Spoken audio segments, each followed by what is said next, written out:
एक गांव में दिशा नाम की एक लड़की अपने बूढ़े अम्मी अब्बू के साथ रहा करती थी। दिशा के अम्मी अब्बू वेज पुलाव का ठेला लगाकर बेचा करते थे। दिशा एक 20 साल की लड़की थी जो दिन भर किताबों में डूबी रहती थी। एक दिन उसकी अम्मी अनीता दीक्षा से बोली, तुम दिन भर किताबों में ही डूबी रहती हो, थोड़ा बहुत अपनी अम्मी के कामों में भी हाथ बटा लिया करो, निकाह के बाद ये तुम्हारे काम आएगा। ये आप कैसी बातें कर रही हैं अम्मी? घर का सारा कामकाज तो मुझे करना आता है। मैंने आपसे खाना बनाना भी सीखा है। अब्बू तो मेरे हाथ के बने हुए दावत की बेहद तारीफ करते हैं। वो तो मैं अच्छी तरह से जानती हूँ, लेकिन दिन भर किताबों में डूबे रहने से क्या हासिल हो जाएगा? भला आज तक किसी लड़की को पढ़ लिख कर कुछ मिला है क्या? अंत में तो उसे निकाह के बाद चूल्हा चौका ही संभालना पड़ता है। ऐसा नहीं है अम्मी, अगर मैं दिन भर किताबों में डूबी रहती हूँ तो उसकी भी एक वजह है। किताबें हमें बहुत कुछ सिखाती हैं। मैं इस जिंदगी में कुछ नया करना चाहती हूँ। दीक्षा की बात पर अनीता दिशा से कुछ बोलने ही वाली थी कि तभी वहाँ दिशा के अब्बू आ गए। अरे मेरी बेटी दीक्षा बिल्कुल सही बोल रही है। अनीता, उसे पढ़ने दो। मैं तो बस यही कहना चाह रही थी जी कि हमें दीक्षा को पढ़ा लिखा कर नौकरी थोड़ी न करवानी है, अंत में उसका निकाह ही तो करना है। ऐसा नहीं सोचते अनीता। अगर दीक्षा बिटिया शिक्षित हो जाएगी तो सोचो अपनी शिक्षा से उसे कितना फायदा पहुंचेगा। वो अपने पति के ऊपर बोझ नहीं होगी। और वैसे भी आजकल के दौर में लड़कियां पुरुषों से पीछे है क्या?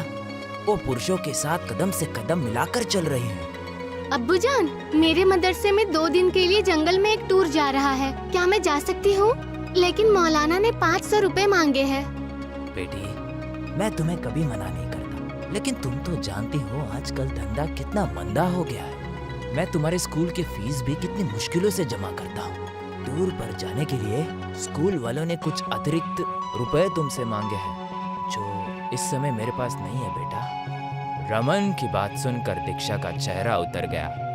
अपनी बेटी का चेहरा देखकर रमन भावुक होकर बोला, लेकिन तुम फिक्र मत करो, कल मैं किसी न किसी से पैसे उधार मांगकर तुम्हें दे दूंगा। अब्बू की बात सुनकर दीक्षा बेहद खुश हो गई। ये क्या जी, अब आप दीक्षा के लिए पैसे भी उधार लेंगे? कोई बात नहीं, बेटिया पढ़ लिख जाएगी तो हो सकता है वो आगे चलकर हम दोनों का ही सहारा बने। लेकिन हमें परसों मकान मालिक का किराया भी देना है। अगले दिन दिशा के अब्बू फिर से ठेला लेकर बस स्टैंड के पास चले गए, मगर वो यही सोचते रहे कि आखिर वो कैसे और किससे उधार मांगे। तभी उसे दूर से गांव का मुखिया आता हुआ नजर आया, जो उसी के करीब आ रहा था। नमस्ते नमस्ते मुखिया जी। अरे अरे नमस्ते नमस्ते रमन, नमस्ते। और सुनाओ, कैसे हो? धंधा कैसे चल रहा है तुम्हारा?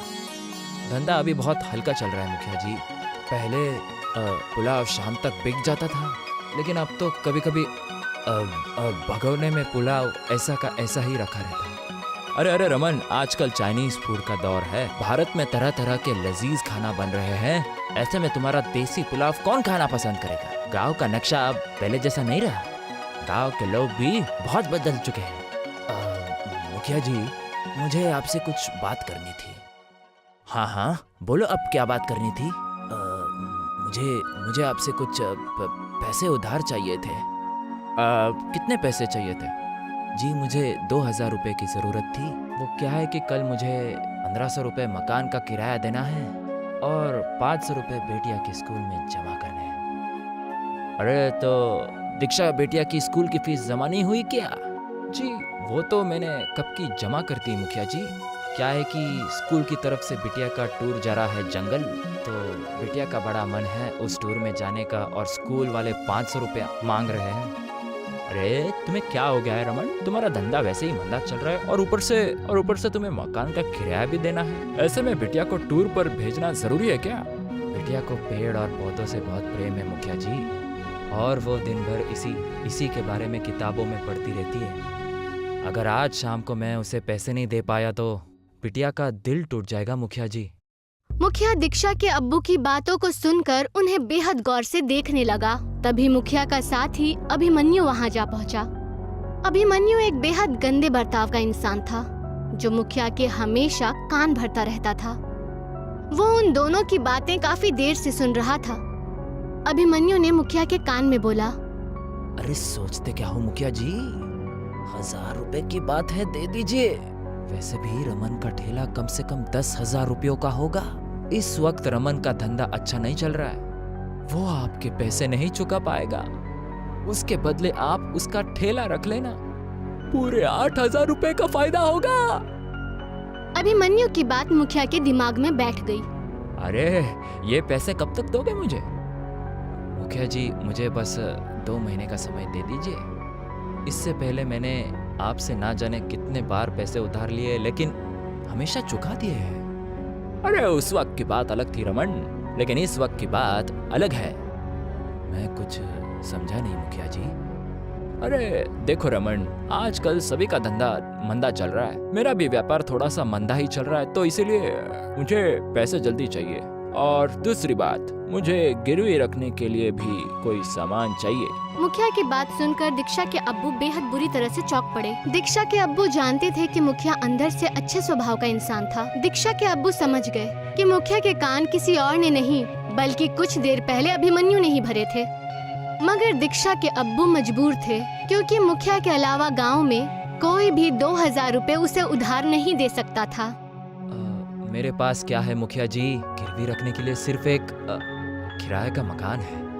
और क्या आपको मेरी जबान पर भरोसा नहीं है? अरे भरोसे के जमाने चले गए रमन, हमारा ये ठेला किस दिन काम आएगा? अगर तुम मुझे महीने के अंदर अंदर पैसे नहीं दे पाए तो मैं ये तुम्हारा ठेला जब्त कर लूंगा, और तुम्हें इस बात का कोई बुरा नहीं मानना चाहिए। दीक्षा के अब्बू सोचते हुए बोले, ठीक है मुखिया जी, जैसी आपकी मर्जी। मुखिया मुस्कुराता हुआ वहाँ से चला गया। शाम को दीक्षा के अब्बू ने 500 रुपए दीक्षा को दे दिए। दीक्षा बेहद खुश होकर वहाँ से चली गई। दीक्षा के अब्बू ने सारा मसला दीक्षा की अम्मी को कह सुनाया। ये क्या किया आपने? आप बेहद अच्छी तरह से जानते हैं कि अभिमन्यु एक नंबर का बेईमान आदमी है। मुखिया जी एक अच्छे स्वभाव के और नेक दिल इंसान है। जरूर अभिमन्यु की तुम्हारे ठेले पर नीयत खराब हो गई होगी। आखिर मुखिया जी आपका ठेला लेकर क्या करेंगे? वो जरूर आपके ठेले को अभिमन्यु को दे देंगे। जब आपके पास ठेला ही नहीं रहेगा तो आप क्या करेंगे?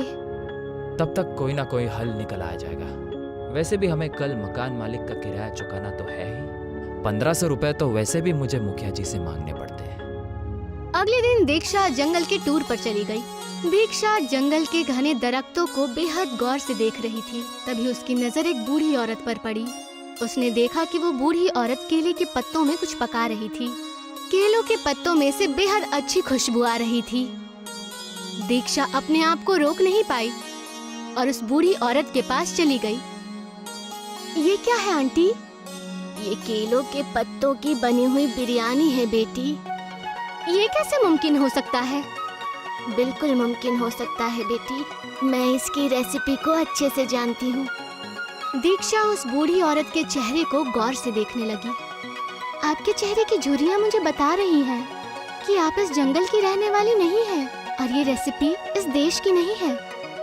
तुम तो बेहद चालाक हो बेटी। तुमने कैसे अंदाजा लगा लिया? मैं दिन भर किताबों में पढ़ती रहती हूँ, मुझे कुछ नया सीखने का शौक है। तुम बेहद अच्छी बातें करती हो। क्या नाम है तुम्हारा? दीक्षा। दीक्षा, दीक्षा तुमने बिल्कुल सही पहचाना। मैं अपनी जवानी में ही आधी दुनिया घूम चुकी हूँ। मेरे खानदान के सभी लोग मुझे छोड़कर विदेश में बस गए हैं। उस दिन के बाद इस दुनिया से मेरा दिल बिल्कुल ही हट गया और मैं जंगलों में ही अकेले रहने लगी। क्या आप मुझे ये रेसिपी सिखाएंगी? अगर कोई और कहता तो मैं उसे जरूर मना कर देती, लेकिन तुम बेहद अच्छी हो। तुम्हारी आंखों की चमक बता रही है कि तुम्हें आगे बढ़ने का बेहद शौक है। ये लजीज बिरयानी जरूर तुम्हें सिखाऊंगी। बूढ़ी औरत ने दीक्षा को लजीज बिरयानी की रेसिपी बता दी। शाम को दीक्षा अपने घर पर चली गई। वक्त ऐसे ही गुजरता रहा। दीक्षा के अब्बू का काम बंद हो गया और मुखिया अभिमन्यु के साथ आकर दीक्षा के अब्बू का ठेला छीनकर ले गया। दीक्षा के अब्बू का धंधा एकदम ठप हो गया और ऊपर से उसके सर पर मकान के किराए का कर्ज भी बढ़ गया था। कितनी बार आपको समझाया मैंने, पर आपको समझ में ही नहीं आया। अरे क्या जरूरत थी दीक्षा को इतना ज्यादा पढ़ाने की। अब बताइए, दीक्षा को पढ़ा लिखा कर क्या फायदा मिला? जितने भी पैसे खर्च हुए हैं, अगर वो हम बचा कर रखते तो आज हमारे कुछ काम आते। अरे इसमें दीक्षा का कोई दोष नहीं है अनीता। तभी वहाँ पर दीक्षा आकर बोली, अब्बू जान, मेरे पास एक तरकीब है। कैसा उपाय बेटी? कुछ महीने पहले जब मैं जंगल के टूर पर गई थी तो मैंने वहाँ पर एक बूढ़ी औरत से बिरयानी की रेसिपी सीखी थी। मुझे लगता है कि अगर वही बिरयानी हम अपने गांव में बनाकर बेचें तो हमें बेहद मुनाफा होगा। ये कैसी बातें कर रही हो बेटी? तुम कहना क्या चाहती हो कि तुम्हारे पिताजी अच्छी पुलाव नहीं बनाते थे? अनीता, मुझे लगता है कि दीक्षा बेटी सही बोल रही है। मुखिया जी भी यही बोल रहे थे कि आजकल भारत में नई नई चीजों का दौर है। जब तक हम कुछ नया नहीं करेंगे तो ऐसे ही बिछड़ते रह जाएंगे। लेकिन दिक्कत ये है जी कि बिटिया की बात अगर मान भी ली जाए तो आप वो बिरयानी बेचोगे कहाँ? ठेला तो वो अभिमन्यु छीन कर ले गया। आप उसकी चिंता मत कीजिए अम्मी। मैंने अपने घर के मसले के बारे में अपनी टीचर से बात की थी। उनकी एक दुकान गांव में खाली पड़ी है।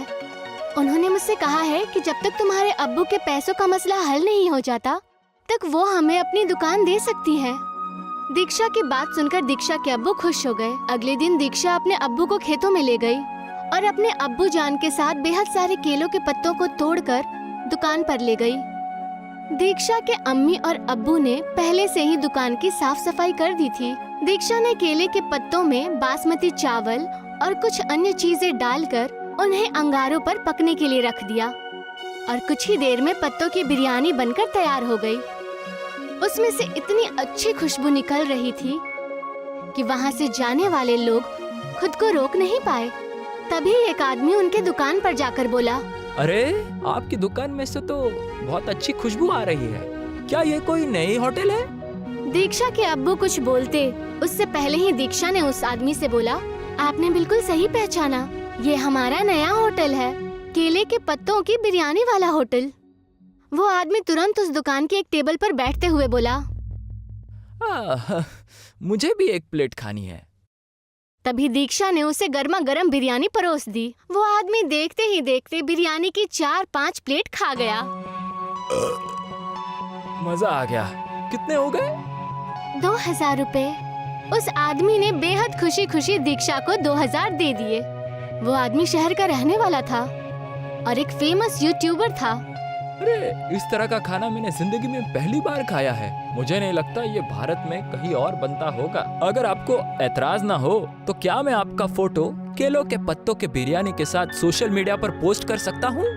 हाँ, क्यों नहीं। इससे तो हमारे होटल को बेहद फायदा होगा। उस आदमी ने दीक्षा की एक तस्वीर पत्तों के बिरयानी के साथ खींचकर फेसबुक पर अपलोड कर दी और वहाँ से चला गया। रमन 2000 देखकर बेहद खुश हो गया। इतने पैसे तो वो 10 दिन में भी नहीं कमा पाता। देखा अनीता, बिटिया का पढ़ना लिखना कितना काम आ रहा है। सोचा अगर हम इसे नहीं पढ़ाते तो हमारी क्या स्थिति होती। आप बिल्कुल सही कह रहे हैं। मुझे तो अपनी सोच पर बेहद शर्म महसूस हो रही है। कुछ ही दिनों में देखते ही देखते दीक्षा की वो फोटोज पूरे भारत में फेमस हो गई। दीक्षा के होटल पे दूर दूर से लोग केले के पत्तों की बिरयानी खाने के लिए आने लगे। कुछ ही महीनों के बाद दीक्षा के अब्बू ने वो दुकान दीक्षा की टीचर से खरीद ली। अब रमन का एक बेहद सुंदर मकान बन गया था और वो गांव केले के पत्तों की बिरयानी के नाम से प्रसिद्ध हो गया था। और ये बात अभिमन्यु को बिल्कुल भी रास नहीं आई और उसने मुखिया से बोला, अरे मुखिया जी, ये तो आपकी इंसल्ट है। आपके गांव का नाम आपकी वजह से नहीं बल्कि दीक्षा की वजह से मशहूर हो रहा है। इससे पहले कि मुखिया अभिमन्यु से कुछ बोलता कि तभी मुखिया की पत्नी गुस्से में बाहर आकर बोली, अब तुम्हें घर में आने की कोई जरूरत नहीं है। अरे ये क्या कह रही हो तुम? अभिमन्यु मेरा साथी है। तुम्हारा साथी नहीं बल्कि तुम्हारा दुश्मन है। अरे तुम्हें तो दीक्षा को इनाम देना चाहिए। दीक्षा की वजह से हमारे गांव का नाम कितना मशहूर हुआ है। हमारे बच्चों को आगे बढ़ने की सीख मिली है और ये अभिमन्यु दिन भर गांव वालों के खिलाफ तुम्हारे कान भरता रहता है और तुम्हें भड़काता रहता है। इस अभिमन्यु की वजह से तुम्हारा नाम कितना खराब हुआ है, तुम्हें इसका अंदाजा भी है। मुखिया को अपनी बीवी की बात समझ आ जाती है। उसने अभिमन्यु को धक्के देकर घर से बाहर निकाल दिया शाम को मुखिया और उसकी बीवी दीक्षा के अब्बू के होटल पर बिरयानी खाने पहुँचे। अरे मुझे माफ कर दो रमन, मैंने तुम्हारे साथ बहुत बुरा बर्ताव किया। अभिमन्यु की बातों में आकर मैंने तुमसे तुम्हारा ठेला भी छीन लिया। ऐसा नहीं है मुखिया जी, ये तो ऊपर वाले की लीला है। पैसा नहीं करते तो भला मैं इतना बड़ा आदमी कैसे बनता। लेकिन मैं कितना भी बड़ा क्यों ना बन जाऊं, आपसे हमेशा छोटा ही रहूंगा, क्योंकि आप हमारे गांव के मुखिया हैं। दीक्षा के केले के पत्तों की बिरयानी आज भी शहर से लोग खाने के लिए आते हैं। सुनील और आसिफ दो दोस्त थे। वो दोनों एक ही गांव में रहते थे और एक साथ बांस काटने जाया करते थे। हमें जंगल के नीचे की जानिब जाना चाहिए। वहाँ बहुत सारे बड़े बड़े बांस के दरख्त हैं, लेकिन वहाँ जाने के लिए हमें दरिया पार करना होगा। लेकिन अगर आते वक्त नदी में बहाव ज्यादा रहा तो हम लौटेंगे कैसे? हम तभी उस जानिब जाएंगे जब दरिया का बहाव कम हो और जल्दी जल्दी बांस काट कर लौट आएंगे। ज्यादा लंबे बांस से ज्यादा पैसे हासिल होंगे, वो सोचो। ये भी ठीक है, तो कल ही चलते हैं। अगले रोज से सुनील और आसिफ निचले जंगलों में पहुंचे। यहाँ कितने मोटे मोटे बांस हैं और लंबे भी। सौदागर इनके बहुत अच्छे दाम देंगे। हाँ, उम्दा बांस पाकर दोनों बेहद खुश थे। वे लोग उन बांसों को अपने गांव ले आए। बहुत खूब, बहुत अरसे बाद ऐसे बांस देखे हैं। अब इनके दाम भी अच्छे लगाना। हाँ हाँ, एक बांस के 200 रुपये। तुम दोनों 5 बांस लाए हो, इनके हुए 1000। 1000 पाकर दोनों बेहद खुश थे। वो पैसे दोनों ने आपस में बांट लिए। रोज छोटे छोटे बांस से सिर्फ 300 रुपये की कमाई होती थी, आज 500 रुपये की। अब तो हम जंगल के निचले हिस्से में ही जाया करेंगे। हाँ हाँ। उस रोज से वो दोनों दरिया पार करके ही बांस लाया करते थे और सौदागर भी उन्हें अच्छे पैसे दिया करता था। एक सुबह दोनों दोस्त जाने के लिए निकले। भाई, अम्मी ने फरमाया है कि बाजार से कुछ चावल और मसाले लाने हैं और मुझे पनीर भी लेना है। तो चल कब्ल बाजार चलते हैं, फिर वहां से दरिया पार जाएंगे। हाँ, दोनों काम एक साथ हो जाएगा। दोनों बाजार पहुँचे और उन्हें जो जो सामान लेना था उन्होंने खरीद लिया। देख दोस्त, कितना ताजा पनीर मिला है। आज रात तो मेरी दावत है। मैं भी आऊंगा नोश फरमाने। ना, तुझे कभी मना किया है क्या? चल अब दरिया पार चलते हैं। बांस काटकर फरोख्त भी तो करना है। हाँ हाँ। और वो दोनों निचले जंगल की जानिब बढ़ गए। हमेशा की तरह उन दोनों ने दरिया पार किया और फिर जंगल में पहुंच गए और बांस काटने लगे। लेकिन यकायक बारिश शुरू हो गई। हमें घर लौटना चाहिए, दरिया में पानी बढ़ने लगेगा। हाँ, बस ये आखिरी बांस काट लेते हैं। हाँ। बारिश और तेज हो गई। कुछ ही देर में उनका बांस कट गया और वो लोग बांसों को इकट्ठा करके दरिया की जानिब बढ़ने लगे। लेकिन दरिया में तूफान था। दरिया में पानी बहुत ज्यादा है दोस्त। इतने उफान में दरिया पार करना वाजिब नहीं होगा। हाँ, हम कुछ देर जंगल में इंतजार करते हैं। हाँ, उस जानिब जो गुफा है वहीं इंतजार कर लेते हैं। दोनों गुफा की जानिब गए। गुफा में कब्ल ही कुछ सूखी लकड़ियां थी। इनको जला देता हूँ, थोड़ी गर्मी रहेगी। आसिफ ने जो सामान खरीदा था उसमें माचिस भी था। आसिफ ने उन सूखी लकड़ियों को आग लगा दी और दोनों दोस्त आग सेंकने लगे। बहुत भूख लगी है यार, मुझे भी। सुन, हम कुछ बना लेते हैं। वैसे भी थोड़ा बहुत राशन तो है ही हमारे पास, लेकिन हम बनाएंगे कैसे? हमारे पास बर्तन तो है नहीं। तभी आसिफ का तवज्जो बांस की जानिब गया। हमारे पास बांस तो है, बांस के अंदर खाना पका सकते हैं। कैसे? तुमने बांस बिरयानी नहीं सुनी? नहीं, बांस में बिरयानी भी बनती है, लेकिन हमारे पास गोश्त कहाँ है? गोश्त नहीं है तो क्या हुआ, हमारे पास पनीर तो है, पनीर बिरयानी बना लेते हैं। लेकिन कैसे? तू देखता जा। आसिफ ने 2 बांस के टुकड़े काटे और उसके पास जो चावल थे वो धो दिए। बांस में चावल, मसाले, पानी, नमक और पनीर डाल दिया। फिर बांस के एक जानिब दरख्त के पत्तों को भरकर बांस को बंद कर दिया और फिर उन सबको अच्छे से हिलाकर जलती हुई आग में रख दिया। अब बस 20 मिनट में हमारी बांस बिरयानी तैयार हो जाएगी। देखते हैं। बांस आग में अच्छे से सिकने लगा और जब बांस पूरी तरह से जल गया तो बहुत ही मीठी मीठी खुशबू गुफा में फैल गई। मालूम होता है बिरयानी तैयार हो गई है दोस्त।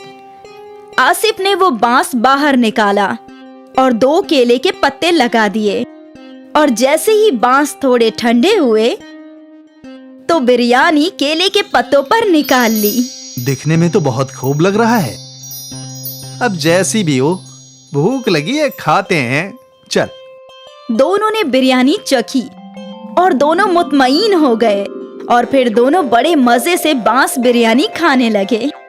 भाई, तू तो ऐसी लाजवाब बांस बिरयानी बनाता है ना कि क्या बताऊं। शुक्रिया। तुझे तो ये बिरयानी फरोख्त करनी चाहिए दोस्त। कहाँ मेहनत मजदूरी कर रहा है। इस बिरयानी को मशहूर होने में वक्त नहीं लगेगा। वाकई। हाँ, तू कहे तो साथ में ढाबा खोलते हैं। हाँ हाँ, क्यों नहीं। जब बारिश रुकी, दरिया का पानी कम हुआ तो दोनों दोस्त सारे बांस लेकर अपने गांव आ गए। लेकिन आज उन्होंने बांस फरोख्त नहीं किए। अगले रोज आसिफ और सुनील ने गांव के चौराहे पर अपनी दुकान लगाई। गांव वाले हैरत में थे कि आखिर ये लोग बांस में क्या फरोख्त कर रहे हैं।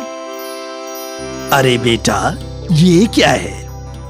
ये बांस बिरयानी है चाचा, पनीर की। बांस बिरयानी? जरा हमें भी खिलाओ। गांव के लोगों ने पहली मर्तबा बांस बिरयानी चखी। अरे वाह, क्या खूब जायका है आसिफ भाई। ऐसी बिरयानी जिंदगी में नहीं खाई। मजा आ गया। आसिफ और सुनील की बांस बिरयानी गांव में मशहूर हो गई। खरीदार कतार में खड़े रहकर बांस बिरयानी खाने लगे। आसिफ और सुनील की आमदनी में कई गुना इजाफा हो गया। और फिर क्या था, सुनील और आसिफ ने मजदूरी छोड़कर बांस बिरयानी फरोख्त करना शुरू कर दिया। वो लोग दिन दोगुनी और रात चौगुनी तरक्की करने लगे। दूर दूर से लोग बांस बिरयानी खाने के लिए आने लगे और देखते ही देखते उनका गांव में बहुत बड़ा रेस्टोरेंट बन गया और दोनों अमीर बन गए। सोचा नहीं था कि कभी ये सब भी होगा। मैंने भी बिल्कुल नहीं सोचा था दोस्त। उस रोज वो बारिश हमारी किस्मत बदलने के लिए आई थी। हाँ, ना उस रोज बारिश आती और ना हम फंसते और ना ही हम कभी बांस बिरयानी बनाते। दोस्त, ये सब कब्ल ही लिखा हुआ था।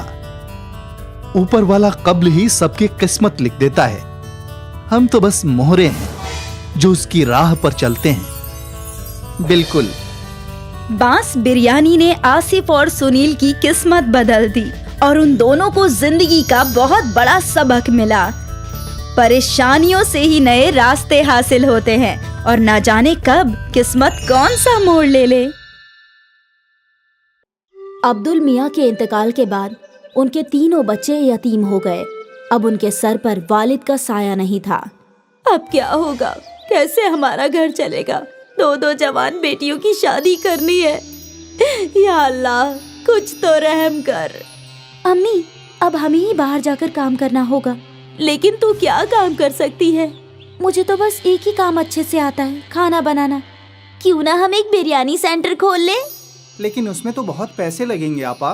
पैसों की फिक्र मत करो, मेरे ये गहने कब काम आएंगे। और बस एक बार सब ठीक हो जाए तो तुम तीनों इसे मिलकर छुड़ा लेना। लेकिन अम्मी, अब्बा ने ये आपके लिए खरीदे थे। बेटा, मेरी पहली जिम्मेदारी तुम सब हो। जेवर का क्या है, वो तो वापस मिल ही जाएंगे। ठीक है, शिफा ने अपनी अम्मी के जेवर ले लिए और उन्हें गिरवी रखकर उसे 20,000 रुपए मिले। उन पैसों से उन लोगों ने एक छोटा सा ठेला खरीद लिया और तीनों भाई बहन मिलकर उस ठेले पर काम करने लगे। ले लो गर्मा गर्म बिरयानी, जायका ऐसा कि उंगलियां चाटते रह जाओगे। ले लो गर्मा गर्म बिरयानी। कई लोगों ने उनके ठेले की बिरयानी चखी और सभी को वो बिरयानी अच्छी लगी। वाह, क्या बिरयानी है! हमने कभी इतनी लजीज बिरयानी नहीं खाई। हाँ, बहुत अच्छी बिरयानी है। शुक्रिया भाईजान, ये हमारी अम्मी का नुस्खा है, हमारी अम्मी की स्पेशल बिरयानी। बहुत अच्छी है। और देखते ही देखते उनका बिरयानी का ठेला चल पड़ा। अब लोगों की भीड़ लगने लगी। मुझे 2 बिरयानी पार्सल देना। ठीक है। मुझे भी दे दो। अब नदीम को लोगों को बुलाने की जरूरत नहीं थी। ठेले पर इतनी भीड़ रहती थी कि तीनों भाई बहन मिलकर ऑर्डर दिया करते थे। ये लीजिए आपका ऑर्डर। ये आपका। ये आपका। 1 माह बाद शिफा अपने कमाए हुए रुपए गिन रही थी।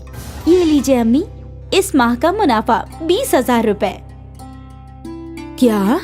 आपने सही सुना, 20,000 रुपए। इतने सारे पैसे? हमारी बिरयानी लोगों को बहुत पसंद आती है। ग्राहकों की हमेशा भीड़ लगी रहती है अम्मी। या अल्लाह, तेरा लाख लाख शुक्रिया। तूने मेरे बच्चों को कामयाबी अता फरमाई। शुक्रिया। अम्मी, अगले माह ही आपके जेवर छुड़वा लेंगे हम, इंशाल्लाह। आज शिफा का खानदान बहुत खुश था। उनके अब्बा के इंतकाल के बाद पहली मर्तबा उनके घर में कुछ अच्छा हो रहा था। तीनों भाई बहनों ने अपनी मेहनत जारी रखी और दिन दुगनी और रात चौगनी तरक्की करने लगे। ये सब हम तीनों की इत्तिहाद की वजह से हो रहा है। बिल्कुल आपा। और हम हमेशा एक ही रहेंगे। हाँ, हमेशा।